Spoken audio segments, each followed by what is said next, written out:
नमस्कार विद्यार्थियों, मैं आर एन मीना शैक्षिक अधिकारी संस्कृत राष्ट्रीय मुक्त विद्यालय शिक्षा संस्थान के स्टूडियो में आपका हार्दिक स्वागत करता हूं। आज हम संस्कृत विषय की माध्यमिक स्तर की प्रथम पुस्तक के चतुर्थ अध्याय कस्मात् किम शिक्षेत पर चर्चा करेंगे। इस अध्याय में चाणक्य नीति, श्रीमद् भगवत पुराण आदि से श्लोक लिए गए हैं, जिनमें बताया गया है कि हम प्रकृति से, हमारे आसपास के परिवेश के जीव जंतुओं से क्या क्या चीज़ें सीख सकते हैं, उनसे क्या शिक्षाएँ ले सकते हैं और हमारे जीवन में इनको किस तरह से ग्रहण कर सकते हैं। तो इस विषय पर अधिक चर्चा के लिए आज एनआईएच स्टूडियो में उपस्थित हैं श्री पीएम वर्मा जी। नमस्कार वर्मा जी, आपका एनआईएच स्टूडियो में हार्दिक स्वागत है। तो वर्मा जी, सबसे पहले तो आप ये बताइए कि जो मानव के व्यक्तित्व के विकास के लिए क्या क्या गुणों का होना आवश्यक है।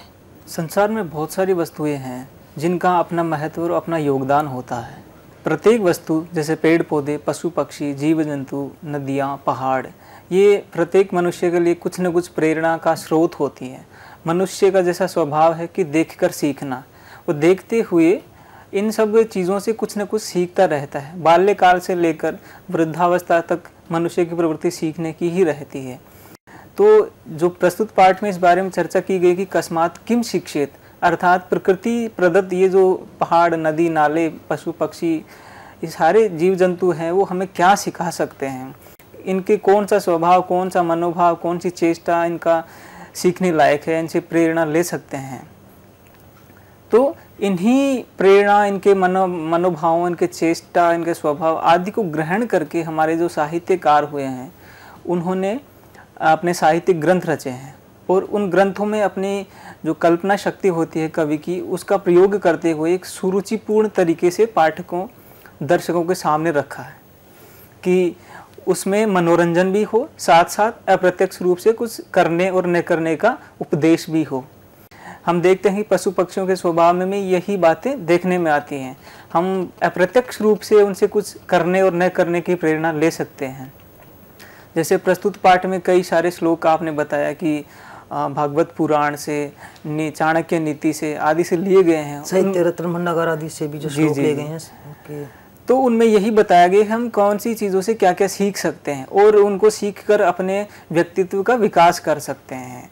तो इसमें जैसा कि पहला श्लोक हमने दिया है कि प्रभुतम अल्प कार्यम वा यो नरः कर्तुम इच्छति सर्व आरंभेण तत्कुर्यात् सिंहात एकम प्रकीर्तितम, अर्थात प्रभुतम बड़ा, अल्पम वा या कोई भी छोटा कार्य मनुष्य करना चाहे तो उसे किस रूप में करना चाहिए, ये बात इसमें बताई गई है कि काम कैसा भी हो, छोटा हो चाहे बड़ा हो, उसको सर्वारंभेण अर्थात पूरे उत्साह के साथ करना चाहिए। ये बात कहाँ से सीखने को मिलती है? ये बात हमें सिंह के स्वभाव से सीखने को मिलती है। जैसा कि शेर के बारे में कहा जाता है कि वो जब शिकार पे निकलता है तो पूरे उत्साह के साथ वो अपने कार्य में लग्न रहता है और उसके स्वभाव से यही बात सीखने लायक है कि कार्य कैसा भी हो, काम कितना भी छोटा हो चाहे कितना भी बड़ा हो, उसको पूरी लगन के साथ, पूरे उत्साह के साथ करना चाहिए, तब उसमें सफलता 100% मिलने की संभावना रहती है। तो ये बात हमें यहाँ सीखने को मिलती है कि शेर के स्वभाव से उत्साह पूर्ण कार्य करना, ये यहाँ बताया गया। तो पहला इस पूरे मनोबल के साथ किसी भी कार्य को करना, अपने जीवन में जो भी कोई कार्य करें तो पूरे उत्साह के साथ करें कार्य को। इसके बाद प्रस्तुत पाठ का दूसरा श्लोक जिसमें बताया गया कि सर्वे इंद्रियाणि संयम्य बकवत पतितो जनः काल देशोपपन्नानि सर्व कार्याणि साधेत। प्रस्तुत श्लोक में बताया गया है कि इंद्रियों को एकाग्रचित्त करके किस प्रकार अपने कार्य को संपादित करना चाहिए, ये बात हमें बताई गई है बगुले के स्वभाव के माध्यम से। कोई भी काम करो तो उसको पूर्ण एकाग्रचित्त होकर करना चाहिए। जिस प्रकार यहाँ बताया कि पतितो जन है कि जब बगुला अपनी मछली का शिकार करता है तो उसके पांव जल में, कीचड़ में रहते हैं, पतित की दशा दिखाई गई है वहाँ, लेकिन वो उसी कीचड़ की अवस्था में खड़ा रहकर पूरी चेतना के साथ अपने शिकार के प्रति सचेत रहता है कि कब मछली बाहर आए और कब उसका शिकार किया जाए। इसी तरह जीवन में भी किसी भी कार्य में करते समय एकाग्रता होनी चाहिए। जी जी, इसी प्रकार हमें जीवन में कोई भी कार्य करने के लिए दत्तचित्त होकर वो काम संपादित करना चाहिए, तभी उसमें 100% सफलता मिलती है। तो बगुले के स्वभाव से अप्रत्यक्ष रूप से यही बताया गया है कि कोई भी काम करो तो उसको पूर्ण एकाग्रचित्त होकर करना चाहिए। तो एकाग्रचित्तता सीखने के लिए बगुले का स्वभाव सटीक है। इसके बाद में इसी प्रस्तुत अध्याय का तीसरा श्लोक, बहवाशी स्वल्प संतुष्टः सुनिद्रः शीघ्र चेतनः प्रभु भक्तश्च शूरश्च ज्ञातव्यः षट् सुनो गुणाः। इसमें बताया है कि कुक्कुर या कुत्ते के स्वभाव से क्या सीखा जा सकता है। कि भाई कुक्कुर के स्वभाव से पहला गुण है कि वह बहवाशी, बहुत खाने का स्वभाव है उसका, लेकिन फिर भी स्वल्प संतुष्ट है, थोड़े से ही संतुष्ट हो जाता है। फिर सुनिद्र है, उसको बहुत जल्दी ही नींद आ जाती है। उसके बाद बताया है कि शीघ्र चेतन है और उसकी चेतना भी शीघ्र ही आ जाती है। फिर कहते हैं कि स्वामी भक्त, कुत्ता अपने स्वामी के प्रति बहुत वफादार होता है। और उसका आखिरी गुण बताया है कि शूर, कि जब उसको जरूरत होती है तो अपना पराक्रम भी दिखाता है कि किस तरह से। तो ये 6 बातें कुत्ते के स्वभाव से सीखने लायक हैं। पहला कि बहवाशी, बहुत खाने वाला स्वभाव है लेकिन स्वल्प संतुष्ट है, थोड़े से ही संतुष्ट हो जाना चाहिए। संतोष का जो गुण बताया गया है। यही बातें हमारे जीवन में उतारने लायक हैं कि हमें स्थिति के अनुसार जितना मिले उसी से संतुष्ट कर लेना चाहिए। और दूसरा स्वभाव है कि जो कि विद्यार्थियों के लिए बहुत महत्वपूर्ण है, सुनिद्र है, बहुत जल्दी नींद लेनी चाहिए और अच्छी नींद लेनी चाहिए। उसके बाद तीसरा गुण जो है वो भी विद्यार्थियों के लिए बहुत महत्वपूर्ण है, शीघ्र चेतना है, कि विद्यार्थी को समय पे जल्दी ही जाग जाना चाहिए ताकि किसी कार्य के प्रति सतर्क रहना चाहिए, वो उसका काम करने की लगन बनी रहती है।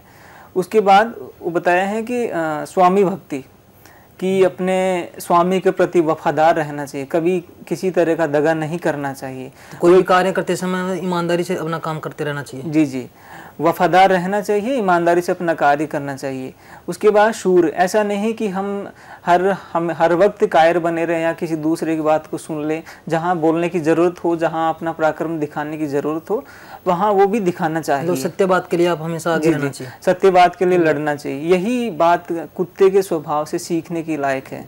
तो अप्रत्यक्ष रूप से कुत्ते के स्वभाव से क्या क्या सीखा जा सकता है। पहला कि स्वल्प संतुष्ट होना, दूसरा शीघ्र चेतन, सुनिद्र, स्वामी भक्ति और शूर, पराक्रम, ये सारी बातें कुत्ते के स्वभाव से सीखी जा सकती है। इसके बाद प्रस्तुत अध्याय का अगला श्लोक, जिसमें बताया गया है कि छायाम अन्यस्य कुर्वन्ति तिष्ठन्ति स्वयं आतपे फलान्यपि परार्थाय वृक्षाः सत्पुरुषा इव। प्रस्तुत श्लोक में पेड़ों के स्वभाव से क्या सीखा जा सकता है, ये बात बताई गई है।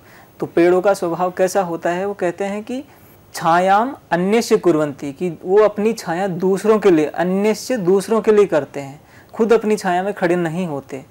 दूसरा है कि तिष्ठन्ति स्वयं आतपे, और वो खुद आतपे अर्थात गर्मी में तिष्ठन्ति, खड़े रहते हैं। चाहे सर्दी हो, गर्मी हो, बारिश हो, वो उसी स्थिति में खड़े रहते हैं। वो शरण प्रदान करते हैं उस पेड़ के नीचे आने वाले को। ठीक है। फलान्यपि परार्थाय, और उनके फल, फूल फल आदि भी परार्थाय, दूसरों के लिए होते हैं, उनका भक्षण भी वो खुद नहीं करते। तो उनका स्वभाव किस तरह का बताया है कि सत्पुरुषा इव वृक्षाः, उनका स्वभाव सत्पुरुषों अर्थात सज्जन पुरुषों की तरह है। तो इस श्लोक से यही सीखने को मिलता है कि हमें जीवन में परोपकारी होना चाहिए स्वभाव से, कि जिस प्रकार पेड़ सब कुछ सहन करते हुए भी अपनी छाया दूसरों के लिए प्रदान करता है, जबकि स्वयं गर्मी में खड़े रहते हैं। दूसरा कि उनके फल फूल इत्यादि भी दूसरों के लिए ही होते हैं, न वो खुद भक्षण करते हैं। इसलिए मनुष्य को अपने जीवन में परोपकारी होना चाहिए, दूसरों की सहायता करनी चाहिए, हमेशा तैयार रहना चाहिए। कई बार संकट भी झेलने पड़ते हैं, लेकिन वो सब जीवन का अंग बन जाता है। जैसे पेड़ के साथ ये दिक्कत होती है कि चाहे गर्मी हो चाहे वर्षा आए तो उसकी डाली टूट जाती है, लेकिन वो अपनी जगह नहीं छोड़ता और वो अपने नीचे आने वाले को शरण प्रदान करता रहता है। इस क्रम में अगला श्लोक देखते हैं। अविश्रमम वहेद भारम शीतोषणम चन विंदति ससंतोष तथा नित्यम त्रीणी शिक्षेत गर्दभात।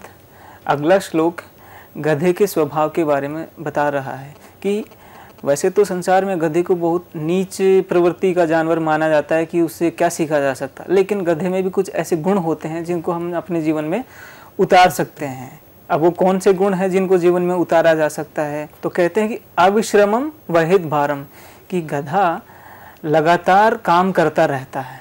तो जो लगातार काम करने की प्रवृत्ति हम जीवन में उतार सकते हैं बिना थके। कड़ी मेहनत, लगातार कड़ी मेहनत करना सफलता की कुंजी माना जाता है। दूसरा, शीतोष्णम च न विन्दति, उसको सर्दी गर्मी कोई भी परेशान नहीं करती, अर्थात किसी भी परिस्थिति में वो अपना काम करता रहता है।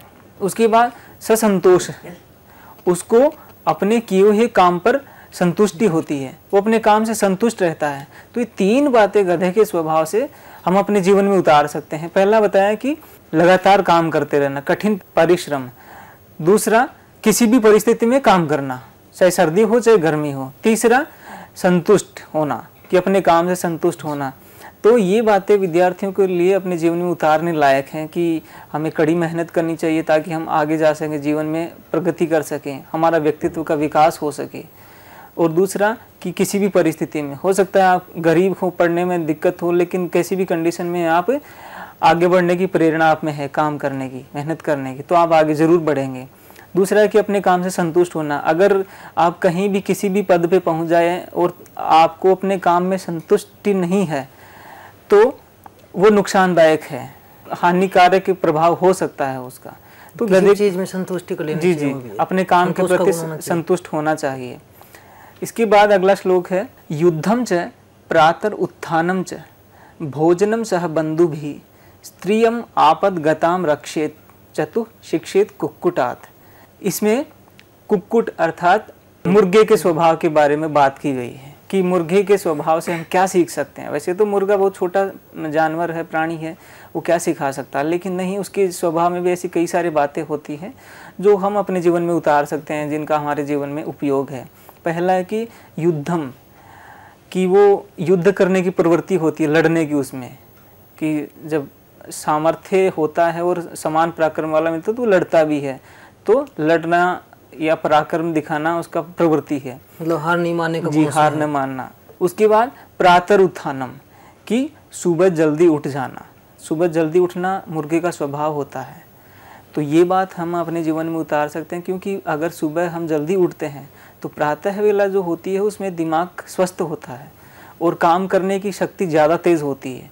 उसमें जो हमारा किसी भी काम को करने का प्रदर्शन होगा वो ज़्यादा अधिक होगा और वो काम सुचारू रूप से किया जा सकता। तो प्रातः उत्थानम, सुबह जल्दी उठना बहुत अच्छी आदत है जिसको खासकर विद्यार्थी अपने जीवन में उतार सकते हैं। उसके बाद भोजनम सह बंधुभिः, कि अपने भाई बंधुओं के साथ भोजन करना।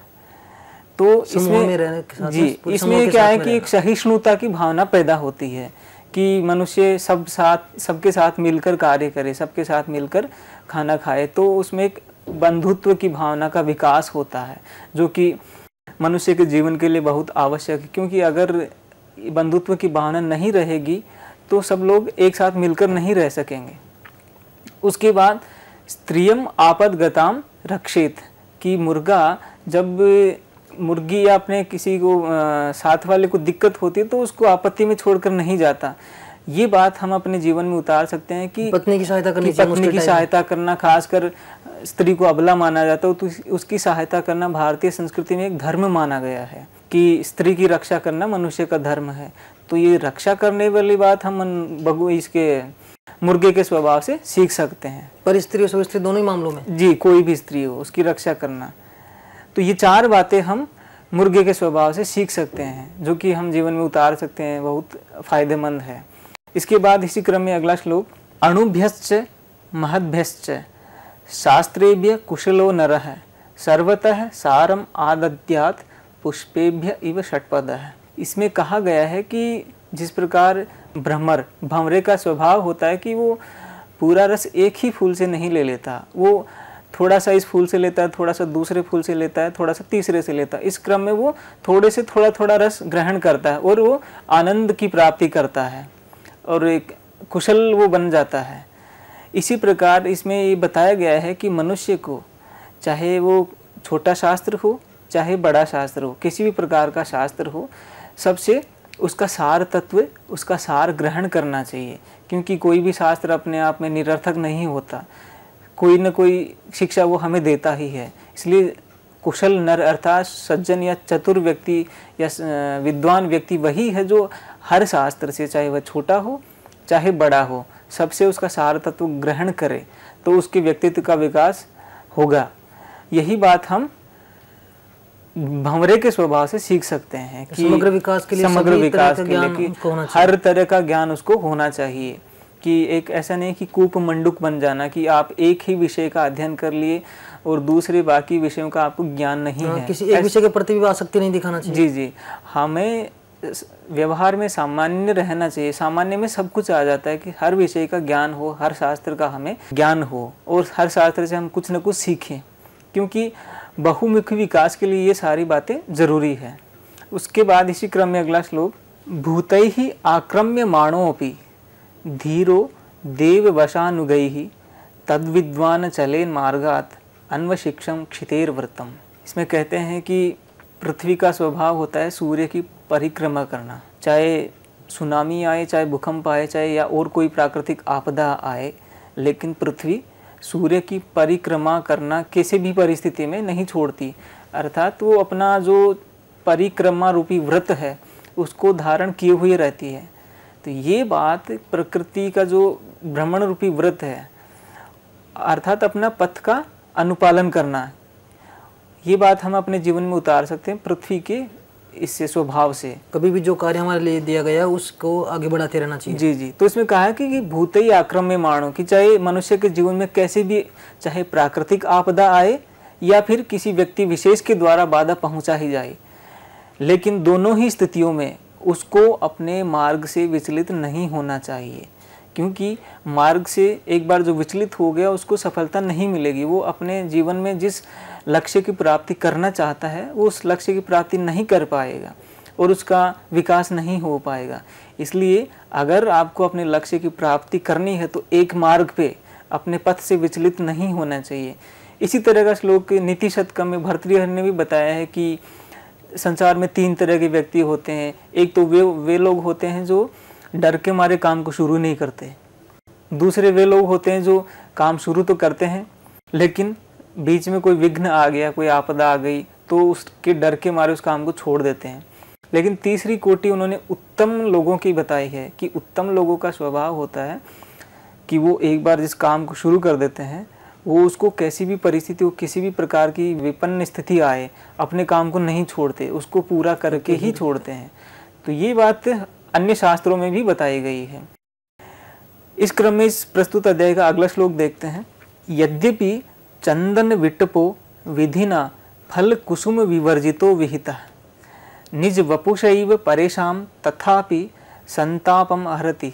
यद्यपि चंदन विटपो, अर्थात कि कहते हैं कि चंदन के पेड़ पे फूल और फल नहीं आते, कि उसको प्रकृति ने ऐसा ही बनाया है कि उसके स्वभाव में ऐसा है कि उस पे फल और फूल नहीं आएंगे।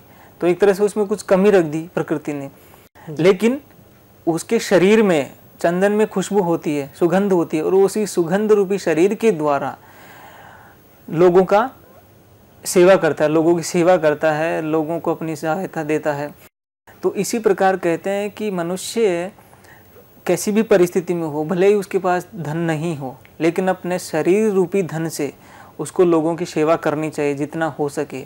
उसको समाज को अपना योगदान देना चाहिए किसी भी माध्यम से। जी जी, जैसे कहते हैं कि वपुषा अर्थात शरीर के माध्यम से, कि शरीर के माध्यम से वो सहायता कर सकता है। कि यद्यपि उसके पास धन नहीं है लेकिन फिर भी वो दूसरों की मदद कर सकता है। जिस प्रकार चंदन फल और फूल से रहित होने पर भी अपने शरीर रूपी सुगंध, जो सुगंध उसके शरीर में जो सुगंध है, लकड़ी जो लोगों का संताप हरती है। कहते हैं कि चंदन का लेप करने से संतुष्टि मिलती है। तो उसी प्रकार मनुष्य को भी अपने शरीर के माध्यम से लोगों की सेवा करनी चाहिए। शरीर से जितना, अर्थात शारीरिक मेहनत के द्वारा जितना वो लोगों की मदद कर सकता है उतने करनी चाहिए। तो यही बातें इस प्रकार प्रकृति के माध्यम से हमें सीखने को मिलती है कि पेड़ों से हम क्या सीख सकते हैं। जैसे बताया कि भाई पेड़ फल अपना नहीं खाते, छाया में अपनी नहीं बैठते हैं।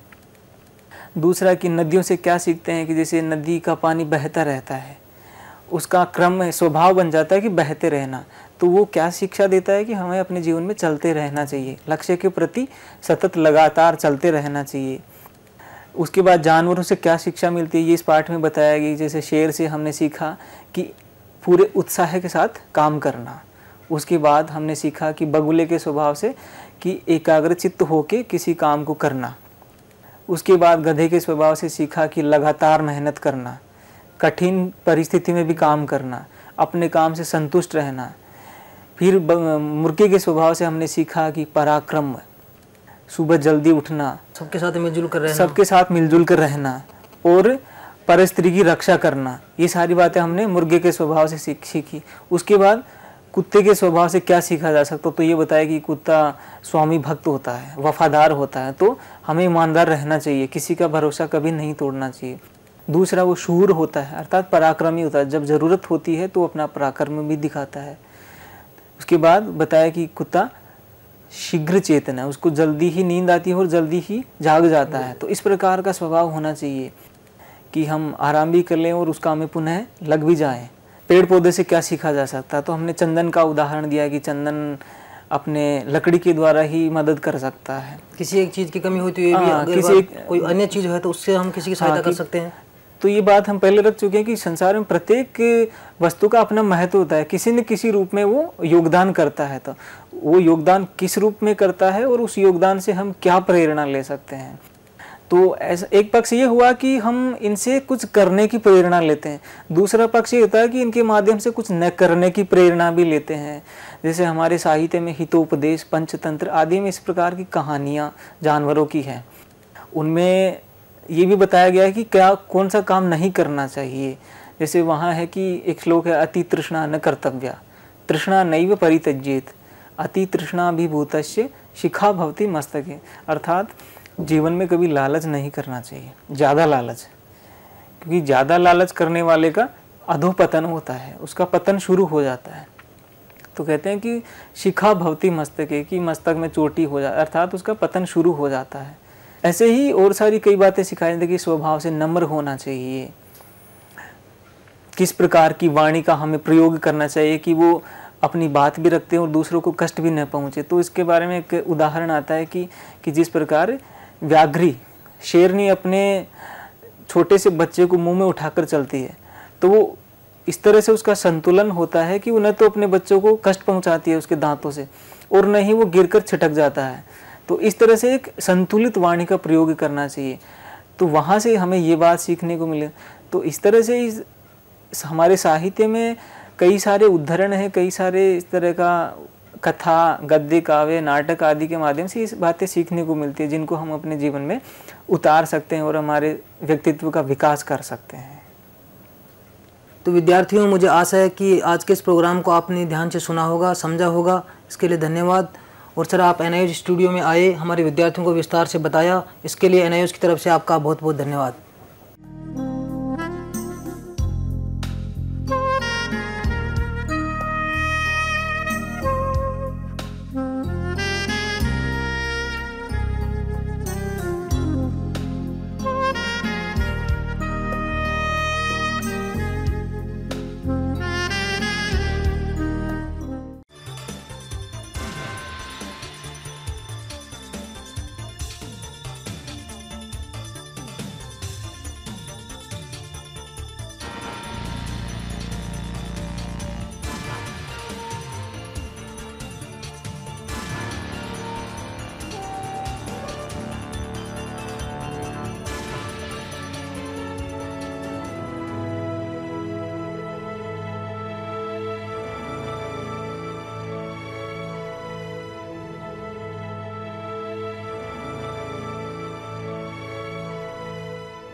घर बैठे पाएं राष्ट्रीय मुक्त विद्यालय शिक्षा संस्थान यानी NIOS में एडमिशन, वो भी एकदम आसान तरीके से, जिससे शिक्षार्थियों को होगी समय और धन दोनों की बचत।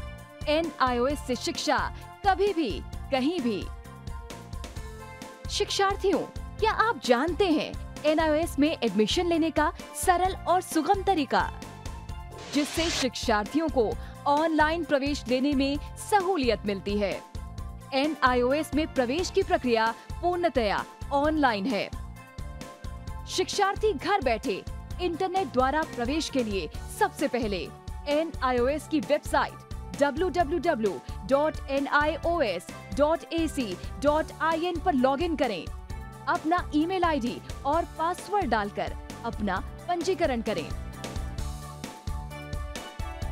पंजीकरण के बाद लॉगिन करने पर ऑनलाइन प्रवेश हेतु आवेदन पत्र खुलेगा। आवेदन पत्र को निर्देशानुसार भरें और प्रिंट आउट लें। इस प्रिंट आउट पर अपनी फोटो संलग्न करें। ऑनलाइन प्रवेश के लिए शुल्क हेतु भुगतान के तरीके हैं: क्रेडिट कार्ड के द्वारा, डेबिट कार्ड के द्वारा, राष्ट्रीयकृत बैंक के ड्राफ्ट के माध्यम से, जो कि सचिव NIOS नई दिल्ली या नोएडा के पक्ष में देय हो।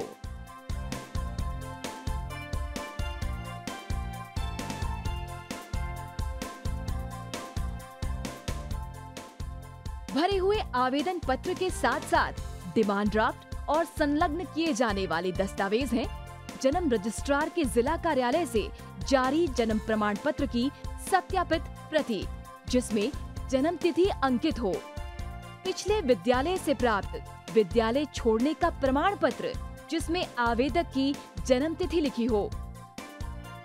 प्रवेश फॉर्म का प्रिंट आउट NIOS के संबद्ध क्षेत्रीय केंद्रों पर 10 दिनों में पहुंच जाना चाहिए, अन्यथा उचित दस्तावेज न लगे होने पर आवेदन फॉर्म रद्द किया जा सकता है।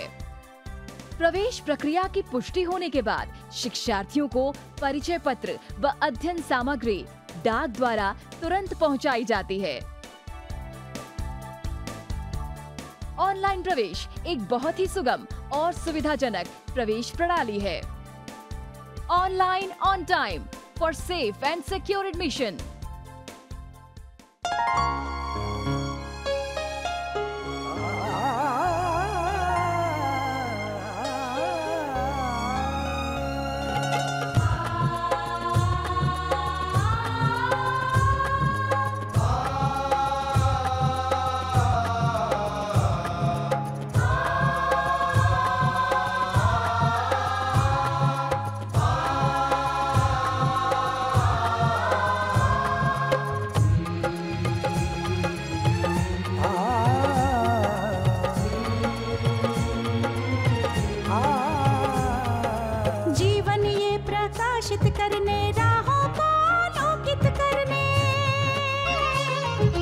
जीवन ये प्रकाशित करने, राहों को आलोकित करने, हम अपना दीपक स्वयं बने, हम अपना रास्ता स्वयं चुने।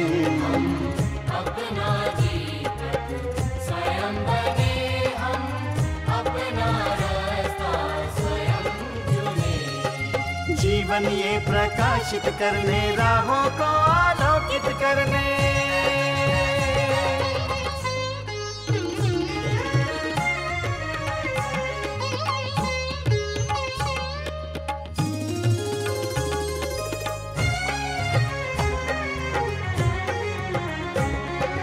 धन साधन समय की सीमा से